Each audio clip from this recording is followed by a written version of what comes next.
Okay, this is some sort of flowering tree that's very interesting, and let's get back in focus.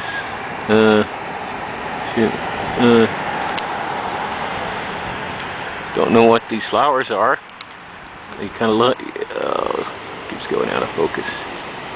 But anyway, hello everyone. This home is 167 and 169 B Street in the Avenues in Salt Lake City, Utah.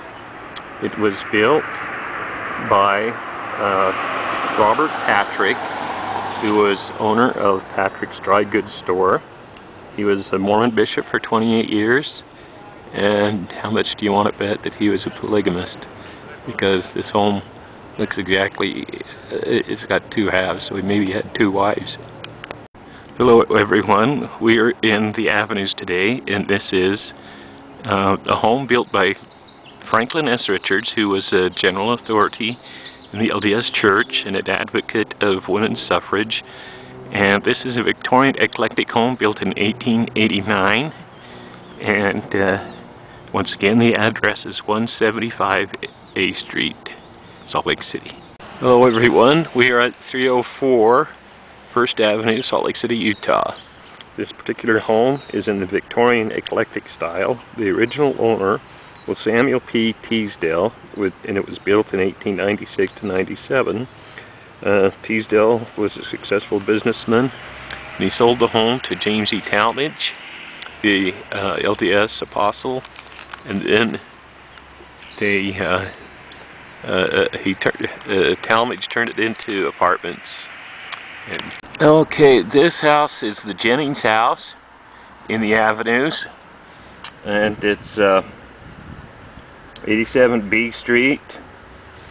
And Jennings had his magnificent, it's a magnificent neoclassical revival style house that was built in 1901, and after this, it was Priscilla Jennings. Her husband was William Jennings, who was a millionaire who also built the Devereaux House, and he was also mayor of Salt Lake. But after he died, she wanted a smaller house. So this is the house that she built. It's got two gabled bays up there, as you see. Hello everyone, this home is in the Avenues again, and it's 174 A Street, and it's a Victorian eclectic home built in 1883 to 84 by Charles J. Brain. That's right, Charles J. Brain. And it's got it's two-story, and on the top story it has an interesting feature, which is out of focus, but it's the fish scale pattern of the shingle. Hello everyone, we're in the Avenues today in Salt Lake City. We're on the corner of I think it's A Street and where are we? 4th Avenue. So this is 203 4th Avenue, and this is 207, and they're both built in 1909, but they're different styles. This one here is a craftsman bungalow style, and this one is a more elaborate home in the classical revival style, and it's actually a duplex, which was built by Peter Carl Evans. And this one over here is a little more modest, but just as beautiful, built by Roscoe M. Breeden. Hello everyone, this beautiful home is located on 385 5th Avenue in the Avenues district of Salt Lake City, Utah. It was built in 1874 by Bishop Edwin D. Woolley for his widowed daughter Rachel, and next door to it is another home that he built for another widowed daughter. So you see a very interesting story in these homes. And here we have across the street, across 12th East from Armstrong Mansion, is the Walker House on 1205 East South Temple. It's a massively proportioned shingle style house with a prominent tower, which you see here, and the retaining wall right down here is original. Once again, it's the Walker House, and the person who built it was actually Robert Grant in 1900, but Joseph Walker purchased the home in 1906. Joseph Walker is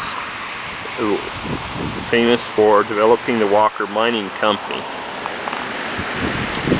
Hello everyone, this is the Evans House, and Richard Cletting also designed this Queen Anne house in 1889 for John Evans, who is general manager of the Mormon-owned Deseret News, and his son Richard, who is a Mormon apostle, is remembered for Sunday sermons delivered as part of the weekly Mormon Tabernacle Choir broadcast.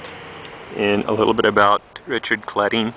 He was a German-born architect, one of the best known of the early Utah architects, and he is credited with promoting park landscaping throughout the city of Salt Lake City. Hello everyone. This particular home here is in the Avenues. It's the Ellerbeck Mansion on 140B Street. It's now used as the Ellerbeck Mansion Bed and Breakfast. And Ellerbeck it was Thomas Ellerbeck, who was Brigham Young's chief clerk, and he built this home for his polygamist wife Henrietta, who eventually sold the house to William Armstrong, who was the son of Salt Lake City Mayor and bank president Francis Armstrong. And William Armstrong became a state senator and president of the Salt Lake Livery and Transfer Company. Once again at the Ellerbeck Mansion. Hello everyone, we are on 1177 East South Temple Street. This is the beautiful Armstrong Mansion. It's one of the best examples of its kind, which is a neoclassical revival edifice built in 1911 by banker William Armstrong, and not to be confused with his namesake, another banker, the son of Mayor Francis Armstrong. And it has an understated entryway here, back here, and a grand two-story portico, which we see here. And this is again the Armstrong Mansion, 1177 East South Temple Street, Salt Lake City, Utah. Okay, this is a different view of 178 A Street, showing the different porches. Okay, here we are at the Avenues again. This beautiful home was built about 1885 by James Matt Barlow, and it's considered a Queen Anne style home. And interesting feature is the corner tower there. It's on the Utah Historical Register, and it's a very good example of a Queen Anne style home at 178 A Street Avenue.